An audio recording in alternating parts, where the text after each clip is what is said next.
Hi guys, hello mga kasari, kumusta? Ayan, nandito na naman tayo dahil mayroon lang akong konting ibahagi sa inyo.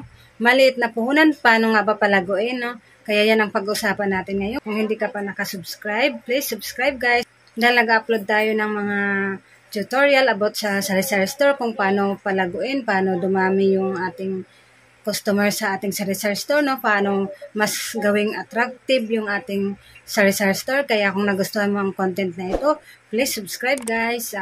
Yan guys, umpisa na natin kung paano ko ba napalago yung maliit kong puhunan, no?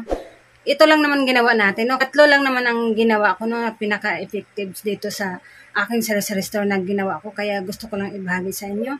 At ano nga ba ito? Siyempre, unang-una guys ay dasal. Siyempre, pray muna talaga, no? Yan ang mga sinasabi ko talaga, no? Sa aking mga video, no?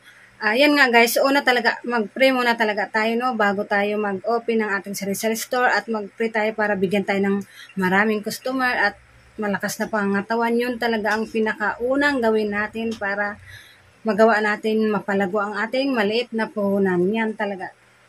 Pray talaga ang pinaka-the-best gagawin natin. Pinaka-number 1 sa lahat. Dahil may awa nga ang Diyos, no? Dahil sa ating, nakikita niya tayo dahil sa ating pagsusumikap, nagpupursige talaga tayo. Paano natin palaguin yung ating sari-sari store, paano natin padamihin yung mga paninda sa atin, at nandyan lang ang Diyos, nakikita tayo. Kaya pray lang talaga tayo para sa ganon, matutupad natin ang mga pinangarap natin, no? At pangalawa guys, siyempre, sipag. Kailangan talaga, may ganito kang ugali. Kung may ganyan ka, talagang mapalago mo yung maliit mong puhunan. Sipag talaga guys, sipagan talaga natin. Kung gusto mo talaga lumagwang yung puhunan, kailangan talaga ang sipag. Kailangan maaga gumising, lalo na nag-umpisa pa lang tayo sa ating tindahan. Kailangan agahan natin ang gising at medyo late na tayo matutulog dahil nga gusto natin palaguin yung ating tindahan, di ba? Kailangan talaga ng sipagan natin. At magdagdag tayo ng pwede natin idagdag sa ating tindahan dahil nga nag-umpisa lang tayo sa maliit na puhunan, no? Mag-isip tayo kung anong pwede nating idagdag para may ekstrang pagkakitaan tayo, no? Hindi lang tayo asa sa ating tindahan. Mag-isip tayo kung anong pwede nating ibenta ng yung mabilis na mabenta, no? Para hindi naman natutulog yung ating puhunan dyan. At mag-isip din tayo ng mga paninda na mabilis maubos. Yun ang ating gagawin guys para sa ganon, mabilis natin mapalago ang ating puhunan.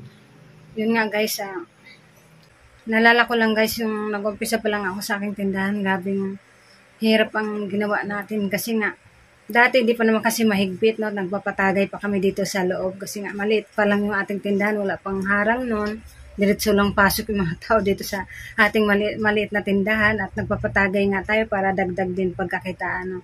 Kaya yung iba kasi, ang out ng trabaho nila, 9:00, kaya nagtatagay sila, dumadaan sila dito. Minsan abutin sila ng 12:00, madaling araw, tayo naman ay naghabol din ng benta.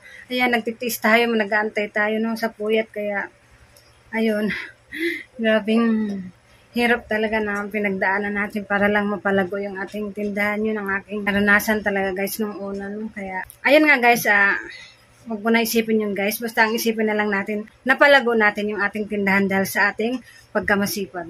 Ayun nga guys, siyempre, pangatlo guys ay tiyaga. Ayan, kung may 3 ugali ka na ganon, talagang mapapalago natin yung ating tindahan. Talagang tiyaga-tiyaga lang talaga sa pag-a-assist. Kasi nga, minsan kasi may mga customer na nagmamadali, minsan mataray, minsan may ganon talaga, no? Kaya kailangan talaga habaan natin ang ating pasensya. Dahil tayo ay may sari-sari store, may negosyo tayo, talagang habaan natin ang ating pasensya para di naman tayo ma-stress.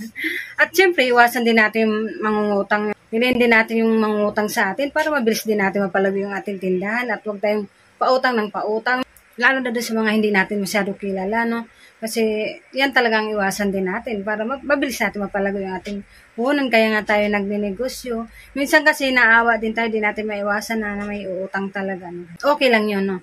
Okay lang yung magpautang tayo basta sapat lang.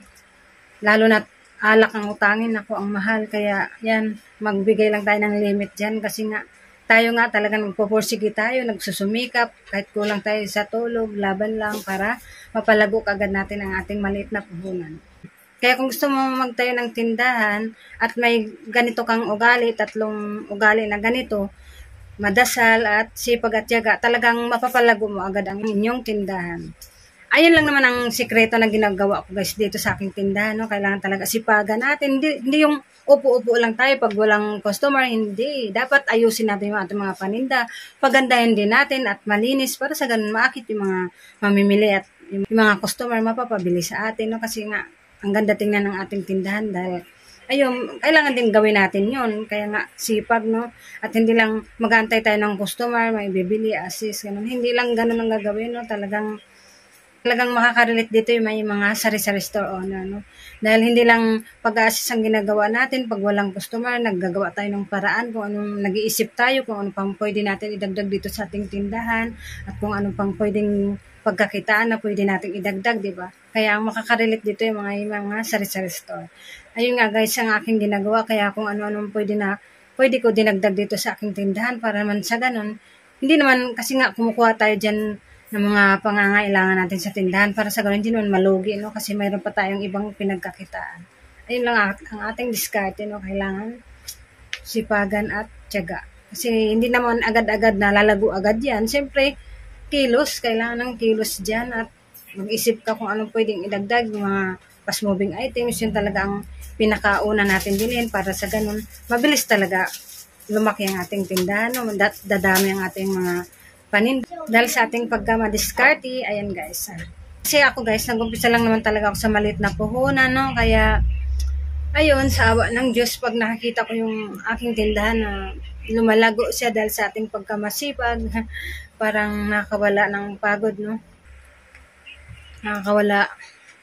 Dahil masarap sa pakiramdam, nakakahinga tayo dahil sa ginawa natin yan, no? 3 lang naman ang ginawa ko guys para mabilis lumago ang maliit na puhunan. Ayun lang guys, ang mahibagi ko ngayon, no? Sana may natutunan kayo sa ating vlog ngayong araw. At huwag kalimutang mag-like, subscribe. Happy selling, more sales sa ating lahat.